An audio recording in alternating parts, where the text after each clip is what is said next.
اللہ رب العزت سے ہم اتنی دعائیں مانگتے ہیں، یا اللہ ہمیں یہ بھی دے دے، یا اللہ ہمیں یہ بھی دے دے، یا اللہ ہمارے مال میں برکت عطا فرما، آل اولاد میں برکت عطا فرما، یا اللہ یہ دے دے، اتنی بڑی چیزیں مانگتے ہیں ہم اللہ رب العزت سے۔ تو میرے محترم دوستو، بزرگوں، بھائیوں، اللہ رب العزت سے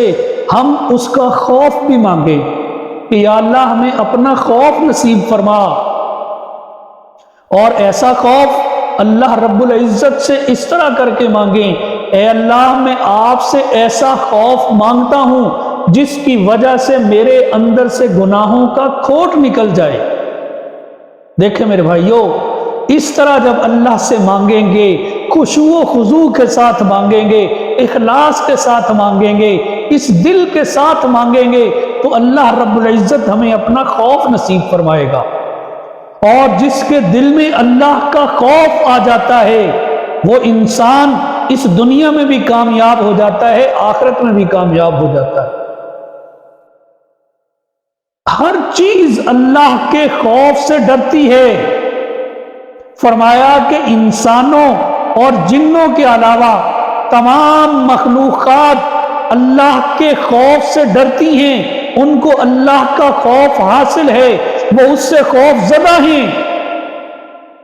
انسان اشرف المخلوقات ہونے کے باوجود اس کے اندر اللہ کا وہ خوف نہیں ہے، اس کے دل میں اللہ کا ڈر نہیں ہے۔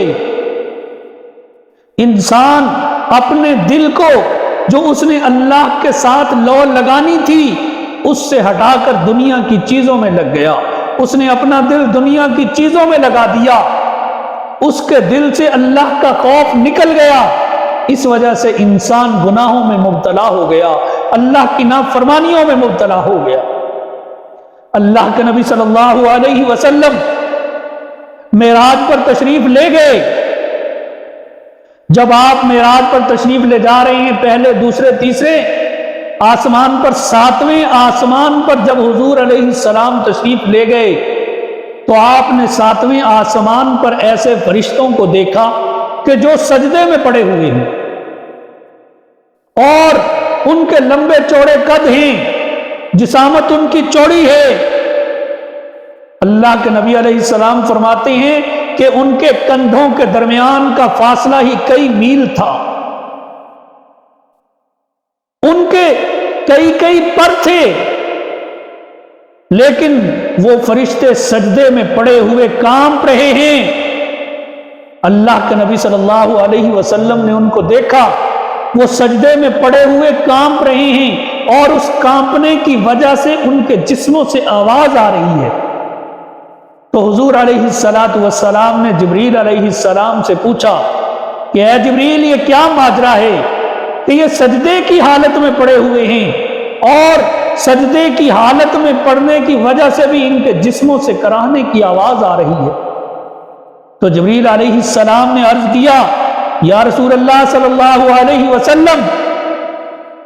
یہ جب سے پیدا ہوئے ہیں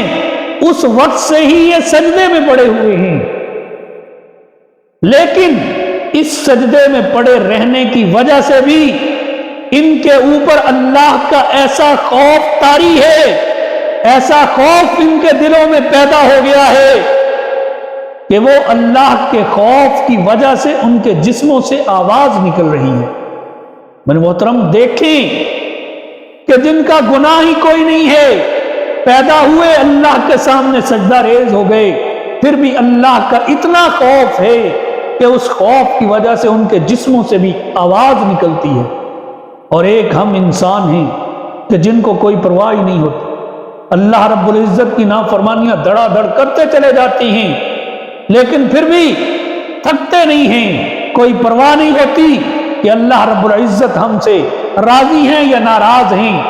اور اگر ناراض ہیں تو ایسے انسان ہیں ہم کہ ہمیں ان کو راضی کرنے کی توفیق ہی نہیں ہوتی۔ ہمارا دل گناہوں کے اندر اتنا سیاہ ہو چکا ہے کہ ہمیں اللہ کا ڈر اور خوف رہا ہی نہیں ہے۔ نبی کریم صلی اللہ علیہ وسلم نے ایک مرتبہ جبریل علیہ السلام سے پوچھا کہ اے جبریل، کیا تجھے میری رحمت للعالمین سے حصہ ملا ہے؟ تو جبریل علیہ السلام نے عرض کیا، جی ہاں اے اللہ کے رسول صلی اللہ علیہ وسلم، مجھے بھی آپ کی رحمت للعالمین سے حصہ ملا ہے۔ تو آپ علیہ الصلاۃ والسلام نے ارشاد فرمایا کہ کیسے؟ پوچھا آپ نے جبریل سے کہ کیسے؟ تو عرض کیا جبریل علیہ السلام نے کہ جب تک آپ تشریف نہیں لائے تھے میں اپنے انجام سے ڈرا کرتا تھا، مجھے خوف تھا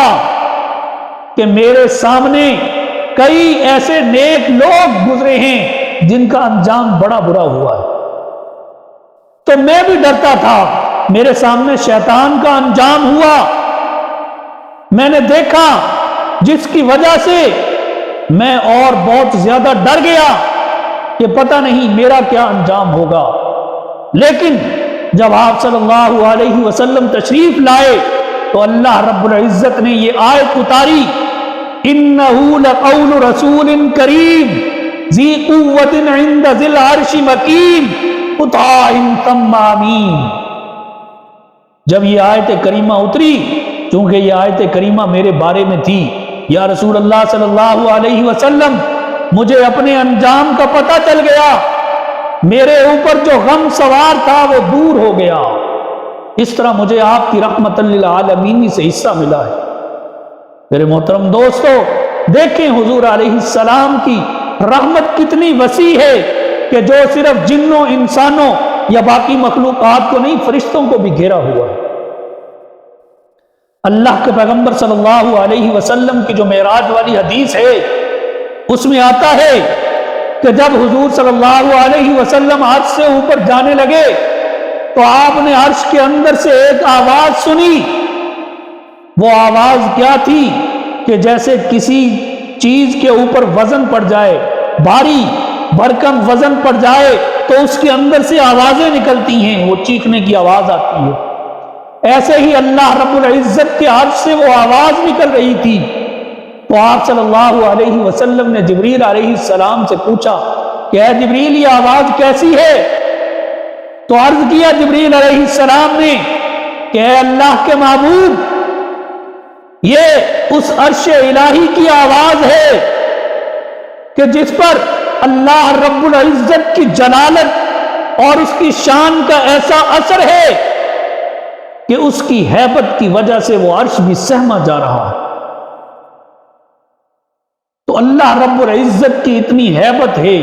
کہ ساری مخلوقات اس سے ڈرتی ہیں، ساری مخلوقات کی دلوں پہ چھائی ہوئی ہے اللہ رب العزت کی ہیبت۔ ایک انسان ہے کہ جو اس کی پرواہ نہیں کرتا۔ حدیث میں آتا ہے کہ ایک صحابی اللہ کے نبی صلی اللہ علیہ وسلم کی خدمت میں حاضر ہوئے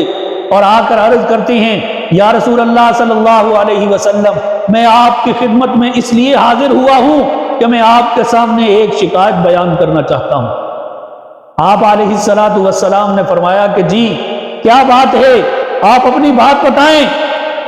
تو وہ صحابی رسول کہتے ہیں، یا رسول اللہ صلی اللہ علیہ وسلم، میں سارا دن محنت کرتا ہوں،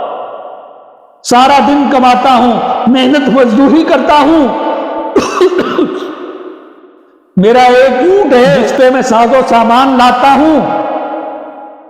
میں وہ ساز و سامان اس پر لاتا ہوں تو وہ لے جاتا ہے جہاں میں نے جانا ہوتا ہے وہاں پہنچا دیتا ہے، میں اس کے دانے پانی کا پورا خیال رکھتا ہوں، اگر میں اس سے کام لیتا ہوں اے اللہ کے نبی علیہ السلام تو میں اس کے کھانے پینے کا، اس کے آرام کا بھی خیال رکھتا ہوں، تو پھر بات کیا ہے؟ عرض کی، یا رسول اللہ صلی اللہ علیہ وسلم، بعض مرتبہ ایسا ہوتا ہے کہ میں رات کو سو رہا ہوتا ہوں، وہ ایسی ڈراؤنی آوازیں نکالتا ہے، ایسی بھیانک اور دردناک وہ آوازیں نکالتا ہے کہ میں ڈر جاتا ہوں، میں سو نہیں سکتا۔ آپ کے پاس میں اس لیے حاضر ہوا ہوں کہ آپ اللہ رب العزت سے دعا کریں کہ یہ اونٹ مجھے آرام سے سونے دو اور ایسی آوازیں نہ نکالا کرے۔ تو حضور صلی اللہ علیہ وسلم نے اس سے فرمایا کہ دیکھیں، ہم نے آپ کی بات سنی ہے، اس کی بات نہیں سنی، چنانچہ ہم اس کو بلا کر اس کی بات بھی سنیں گے، پھر ہم فیصلہ کریں گے کہ بات ہے کیا اصل میں۔ آپ علیہ السلام نے پیغام بھیجا، وہ اونٹ بڑے عزت و احترام کے ساتھ سر جھکائے ہوئے حضور صلی اللہ علیہ وسلم کی خدمت اقدس میں حاضر ہو گیا اور التحیات کی شکل میں آپ علیہ السلام کے سامنے بیٹھ گیا۔ آپ علیہ السلام نے اس سے پوچھا کہ یہ تیرا مالک ہے؟ کہنے لگا جی ہاں۔ آپ نے فرمایا کہ یہ تیری شکایت لگا رہا ہے کہ سارا دن کام کرتا ہوں، رات کو جب سونے لگتا ہوں تو ایسی آوازیں نکالتا ہے کہ میرے آرام میں خلل آ جاتا ہے اور میں سو نہیں سکتا۔ تو وہ اونٹ رونے لگ گیا اور عرض کی اے اللہ کے نبی صلی اللہ علیہ وسلم، میں اور یہ ہم دونوں بہت اچھے ساتھی ہیں، ہم دونوں سارا دن مل کر کام کرتے ہیں، یہ سارا دن محنت مزدوری کرتا ہے، میرے اوپر سامان لاتا ہے، میں اٹھا کر جس جگہ جانا ہوتا ہے وہاں پہنچا دیتا ہوں، یہ میرے دانے پانی کا خیال رکھتا ہے، میرے آرام کا خیال رکھتا ہے، ہماری دوستی بہت اچھی ہے آپس میں۔ تو اللہ کے نبی صلی اللہ علیہ وسلم نے ارشاد فرمایا جب اتنی اچھی دوستی ہے، جب اتنا اچھا آپس میں تعلق ہے تو پھر کیوں اس کے آرام میں خلل ڈالتے ہو؟ تو وہ روتے ہوئے عرض کرتا ہے اے اللہ کے نبی صلی اللہ علیہ وسلم، میرا مالک بہت اچھا ہے، بعض دفعہ ایسا ہوتا ہے کہ یہ سارے دن کام کر کے تھکا ہوتا ہے، تھک ہار کر یہ شام کو گھر آتا ہے، کھانا کھاتا ہے، عشاء کی نماز سے پہلے اس کی تھکاوٹ بعض دفعہ اتنی زیادہ ہوتی ہے کہ یہ کہتا ہے میں تھوڑا سا آرام کر لوں پھر اٹھ کر عشاء کی نماز پڑھتا ہوں۔ یہ اس آرام کے اندر اتنا محو ہو جاتا ہے، اتنی گہری نیند میں چلا جاتا ہے کہ اس کو نماز کی پرواہ نہیں رہتی اور نماز قضا ہونے کے قریب ہو جاتی ہے، لیکن مجھے نیند نہیں آتی اس خوف کی وجہ سے کہ کل قیامت کے دن اگر اللہ نے مجھ سے پوچھ لیا کہ تیرا دوست تیرے سامنے سوتا رہا اور اس نے نماز نہیں پڑھی، تو نے اس کو نماز کے لیے اٹھایا نہیں، تو میں اپنے اللہ کو کیا جواب دوں گا؟ یا رسول اللہ صلی اللہ علیہ وسلم، اس وجہ سے میں ایسی آواز نکالتا ہوں، میرا مالک اٹھتا ہے اور اٹھ کر اللہ کے دربار میں کھڑا ہو جاتا ہے اور جو نماز رہ گئی ہے اس کو وہ ادا کر لیتا ہے۔ تو میرے محترم دوستو دیکھیں، وہ تو جانور ہے جو اپنے دوست کا اتنا خیال کرتا ہے، وہ تو جانور ہے جو اللہ رب العزت کے خوف سے اتنا ڈرتا ہے۔ ہم تو انسان ہیں جن کو اللہ کا خوف نہیں ہے۔ ہماری آنکھوں کے سامنے ہمارے گھروں میں اللہ اور اس کے رسول صلی اللہ علیہ وسلم کے حکموں کو پامال کیا جاتا ہے، ہمارے کانوں پر جوں تک نہیں ریگتی، پھر ہم کہتے ہیں کہ ہم جنت کے وارث بن جائیں۔ ایسا نہیں ہوتا، اس کے لیے بڑی محنت کرنی پڑتی ہے، اللہ رب العزت کے حکموں کے اوپر عمل کرنا پڑتا ہے۔